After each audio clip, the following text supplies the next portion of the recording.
चलो ग्रेट। अब मैं थोड़ा सा अपने बारे में बता देता हूँ आपको।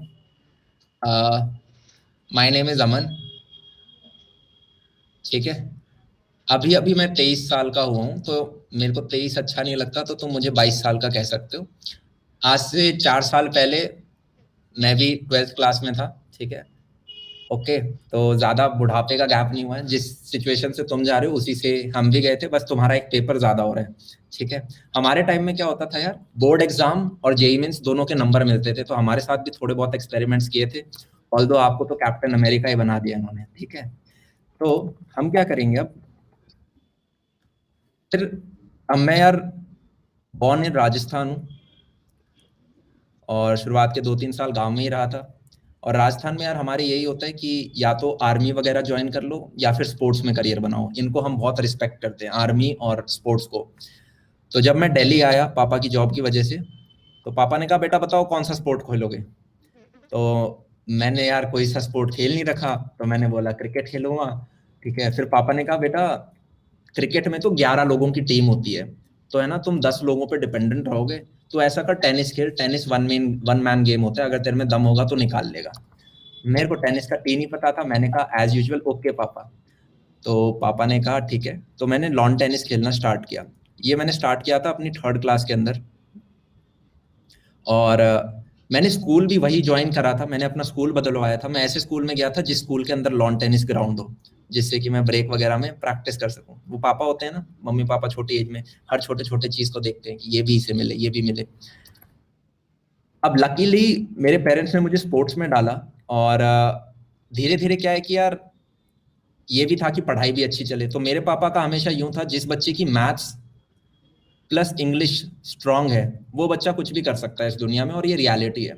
अगर आपकी एक लैंग्वेज जो कि इंग्लिश प्लस मैथ्स सही है, तो अब आप कुछ भी उखाड़ सकते हो।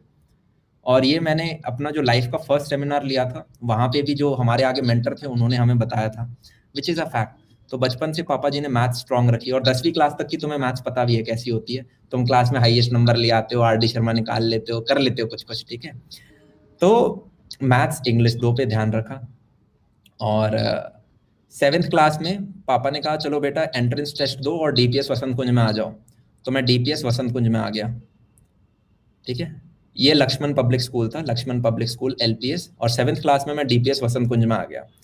फिर वहां पे भी लॉन टेनिस कोर्ट थे, अच्छी बात ये थी। और लगभग 10th तक मैं वहीं रहा।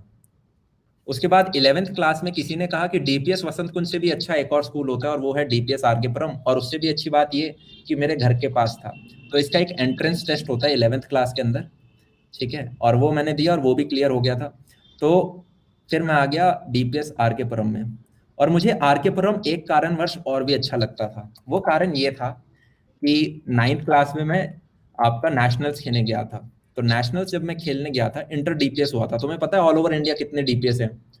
मैंने 9th क्लास में देखा था, तब 125 डीपीएस थे। तो इन सबका कंपटीशन हुआ था। और आपका होता है ना यार कि ओपन होता है, अंडर 14 होता है, अंडर 16 होता है, अंडर 18 होता है, फिर एक ओपन होता है। बेसिकली अंडर 18 को ही ओपन बोलते हैं। तो मैं ओपन कैटेगरी में खेलने गया था 9th क्लास में। मेरा लॉन टेनिस बहुत सॉलिड था, मतलब दिन में 5-5 घंटे मैंने लॉन टेनिस खेला है, 3rd क्लास से लेके 11वीं क्लास तक। तो उसमें मैं सेकंड आया, डीपीएस वसंत कुंज सेकंड आया। और फर्स्ट पता है कौन आया था? फर्स्ट आया था डीपीएस आरके पुरम। तो जब मैं 11th क्लास में जा रहा था, आई वाज लाइक यस, अब मैं स्कूल में आऊंगा और अपन गोल्ड लेके आएंगे। तो स्पोर्ट्स में थे पूरे। फिर जैसे ही 11th के अंदर आए, तो पापा जी ने क्या कहा, बेटा स्कूल तो डीपीएस आरके पुरम मिल गया है, पर अब ये बताओ स्पोर्ट्स खेलोगे या फिर पढ़ाई करनी है, इंजीनियरिंग करनी है। अब मैंने पापा को कहा पापा स्पोर्ट्स खेलना है, आज तक वही खेला हमने। तो पापा बोले ठीक है बेटा इंजीनियरिंग कर लो। तो ऑप्शन तो होता नहीं था, एज अ गुड बॉय मैंने बोला ओके ठीक है इंजीनियरिंग कर लेते हैं। तो हम जब अब स्पोर्ट्स खेलने का यार मेरे को एक बहुत फायदा हुआ लाइफ में, और वो ये था कि नेवर गिव अप वाला एक वो आ जाता है। क्योंकि जब मैं 3rd क्लास से खेलना स्टार्ट किया था, इनिशियली मैं कभी भी गेम नहीं जीतता था। मैं कोचिंग में बहुत अच्छा खेलता था, पर जैसे ही कोई गेम होता था टूर्नामेंट वगैरह, मैं बच्चों से हार जाता था, बहुत नर्वस रहता था, बेस्ट परफॉर्मेंस कभी नहीं आई। पर वो खेलते खेलते 3-4 साल में धीरे धीरे हम जीतना स्टार्ट हुए।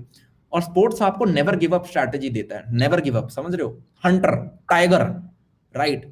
तो शायद मैं 10th क्लास तक उतना पढ़ा नहीं, नंबर अच्छे आ जाते थे मैथ्स वगैरह में, पर उसने एक ऐसी चीज थी, वो थी फाइटर स्पिरिट। वो क्या थी? फाइटर स्पिरिट, वॉरियर स्पिरिट, ठीक है, कि भाई खेलेंगे, धूप के 3 बज रखे हैं फिर भी हम खेलेंगे। ओके। अब जब हम 11th में आए, तो यार 11th में तुम्हें पता चलता है कि जिस मैथ्स में तुम सोच रहे थे तुम स्ट्रांग हो, उसमें तुम स्ट्रांग नहीं हो, क्योंकि एकदम से सिलेबस बढ़ जाता है, एकदम से जज्बात बदल दिए, माहौल बदल देते हैं वो, हाँ या ना? तो फिर भी यार, क्योंकि बिलीफ था कि हाँ मैथ्स अच्छी है, तो मैंने क्या पकड़ा कि यार मैथ्स को है ना टाइम देंगे तो हो जाएगी। मैथ्स को टाइम दिया, इतना टाइम दिया कि फिजिक्स और केमिस्ट्री छूट गए। फील आ रही है? थोड़ा थोड़ा केमिस्ट्री पसंद था तो चलो केमिस्ट्री को पकड़ लिया, पर फिजिक्स मेरा एकदम छूट गया था। फिजिक्स मेरा एकदम छूट गया था। तो इवेंचुअली क्या हुआ, मैथ्स में नंबर आ रहे हैं, केमिस्ट्री में नंबर आ रहे हैं, पर फिजिक्स समझ में ही नहीं आ रहा। टीचर भी कुछ ऐसे ही थे, ठीक है।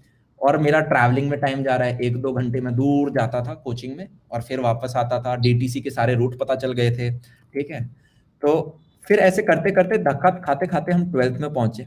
और 12th में था यार बोर्ड में अच्छा स्कोर करना है, क्योंकि उससे जेईई मेन की रैंकिंग आएगी, बोर्ड इज ऑल्सो काउंटेड।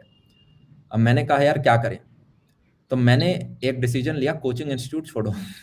वहां पे देख लिया मैंने, कुछ निकल के नहीं आ रहा, इतना मजा नहीं आ रहा। मैं घर में बैठा और मैंने पर्सनल ट्यूशन लगाया था उस टाइम। पर्सनल ट्यूशन मतलब मैं जाता था कहीं पे, उनसे पढ़ के आता था, फिर वापस आता था। ट्रैवलिंग टाइम अभी भी कम नहीं हुआ था, पर अब मुझे इंडिविजुअल ट्यूशन मिल गया था। इंडिविजुअल मतलब मेरी क्लास में बच्चे कम थे, 10-15 बच्चे होते थे और उन्हीं में पढ़ते थे। और टीचर क्या होता है, फिर फोकस ज्यादा होता है आपके ऊपर। तो मैंने यार फिजिक्स को अपना मेन स्ट्रेंथ बनाया, वहां से मैंने दोबारा उठाई, ठीक है। और केमिस्ट्री जो थी वो वैसी की वैसी स्ट्रेंथन रही। मैथ्स पे मैंने अपना टाइम थोड़ा कम किया। और इवेंचुअली ये हुआ, जब मैं 11th में था यार, मेरे फिजिक्स में बहुत कम नंबर आते थे। हमारे टाइम में 120 नंबर का पेपर होता था। तो कभी कभी ऐसे होता था कि भाई 15 तक आए हैं, मेरे मेरे 25 तक आए हैं, ठीक है, इस तरह के नंबर आ रहे हैं। पर जैसे ही मैं 12th में आया और फिजिक्स को एक बार समझ के पढ़ना स्टार्ट किया, ये सेम चीज में मेरे सब्जेक्ट, मेरा पहला जंप पता है क्या आया था? मेरा पहला जंप मुझे याद है, 120 का पेपर हुआ था और मेरे 105 आए थे, फिजिक्स के जो शुरुआत के 2 चैप्टर हैं। और मैंने कहा भाई साहब, इतने तो ना केमिस्ट्री में है ना मैथ्स में है, मतलब अगर इस सब्जेक्ट को ढंग से पढ़ा जाए तो ये मजे दिला सकता है। और वहां से फिजिक्स के साथ एक प्रेम जुड़ गया, ठीक है। और कुछ कुछ हुआ, फिर इतने में यार आपको पता भी नहीं चलता कि आपको पता चला आपकी 11th कैसे बीत गई। नहीं, ऐसे लगता है कि कल की बात थी, अभी तो 10th का रिजल्ट आया था, 12th में आ गए। सिमिलरली 12th भी निकल जाएगी।